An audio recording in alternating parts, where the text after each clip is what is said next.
It's another interesting edition of Diplomatic Channel, and I welcome you warmly to the program. I'm Temitope Fagbemi. Remember Jihadi John?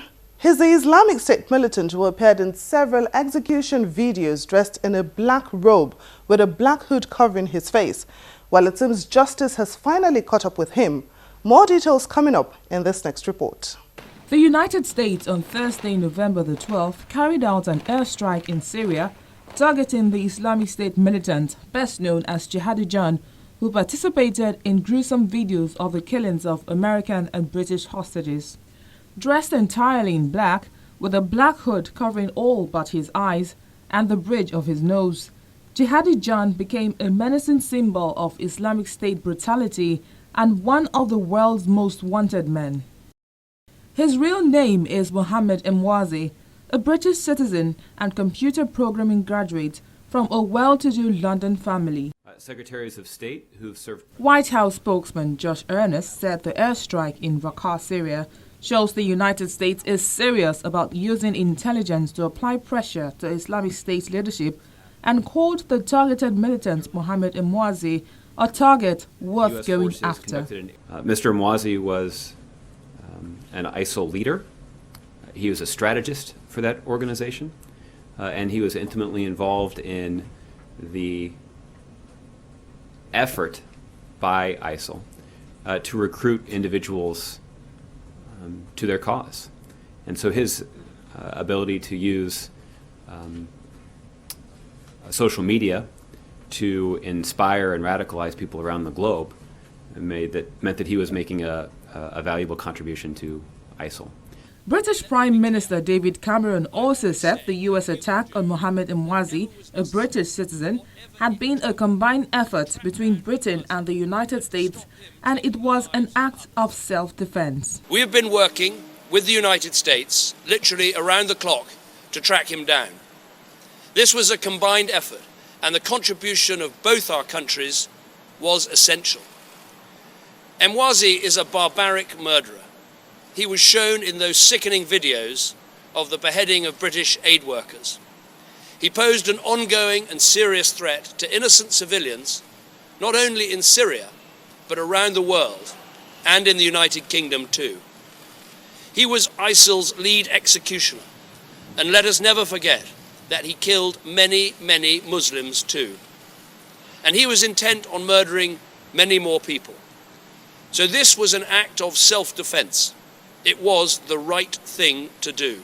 However, Diane Foley, the mother of journalist James Foley, who was beheaded in Syria last year, says she feels no sense of justice in the airstrikes that likely killed Jihadi John.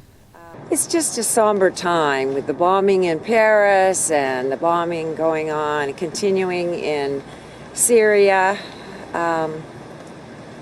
My fear is that this violence begets more violence.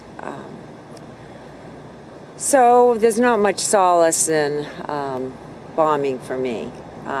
We choose to celebrate Jim's life. Meanwhile, Army Colonel Steve Warren, a spokesman for the U.S.-led coalition fighting Islamic State, told a Pentagon briefing that Mohammed Emwazi was thought to have been killed in the Syrian town of Raqqa by a U.S. drone firing a Hellfire missile, but that the military still needs final verification.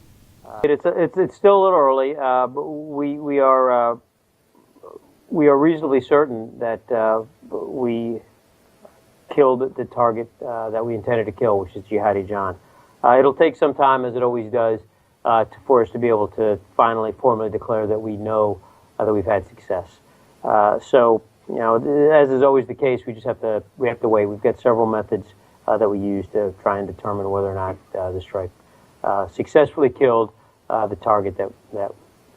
Jihadi John, who was born Mohammed Emwazi, participated in videos showing the killings of U.S. journalists James Foley and Stephen Sotloff, U.S. aid worker Peter Kasich, British aid workers David Haynes and Alan Henning, Japanese journalist Kenji Goto, and other hostages. Meanwhile, Kurdish fighters have regained control of the strategic Iraqi town of Sinjar, which had been held by Islamic State militants since last year. Iraqi Kurdish leader Masoud Barzani announced the liberation of Sinjar near the town. Some 7,500 Iraqi Kurdish fighters, backed by Yazidi militias and Turkish Kurdistan Workers' Party rebels, took part in the offensive. The president of Iraq's Kurdistan region, Masoud Barzani, declared victory on Friday, November the 13th, over Islamic State militants in the northern town of Sinjar.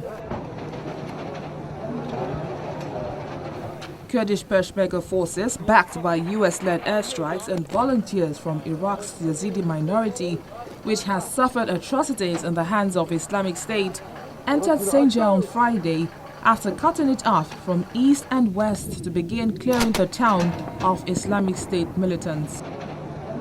The victory could provide critical momentum in efforts to capture the western provincial capital Ramadi and Mosul in the north, and Islamic State base station.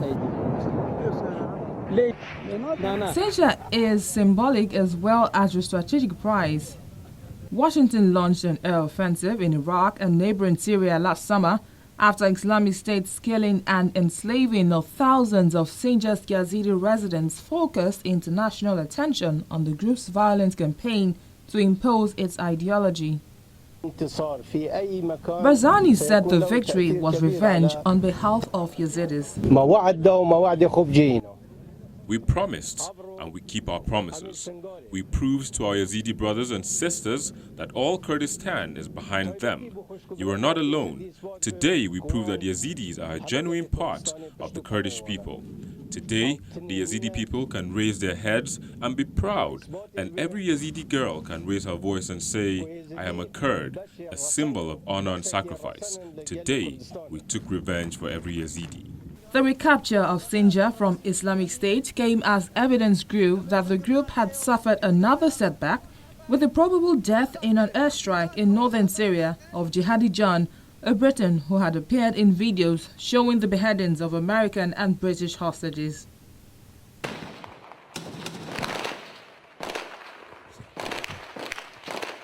In the Sinjar area itself, the operation severed vital supply routes used by Islamic State to move fighters, weapons and oil and other illicit commodities that provide funding for its self-proclaimed caliphate.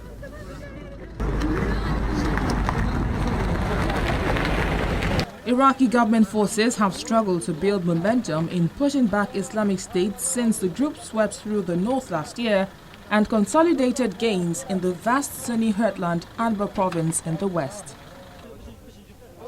The Kurds and Shiite militias are seen as critical forces in the fight against the insurgents, who control a third of Iraq and large parts of neighboring Syria. Still talking Islamic State, the group also claimed responsibility for 2 suicide bomb attacks on the Lebanese capital Beirut on Thursday night, November the 12th, which killed at least 41 people. The bombing occurred in a suburb of Boj al-Barajne, a stronghold of Hezbollah forces fighting ISIS in Syria. Lebanese Prime Minister Taman Salam called for unity in the face of attempts to create strife. The bombing was the worst in Beirut since the end of Lebanon's civil war in 1990. Still to come on Diplomatic Channel, Islamic State continues to wreak havoc, but this time in Europe. Please stay with us.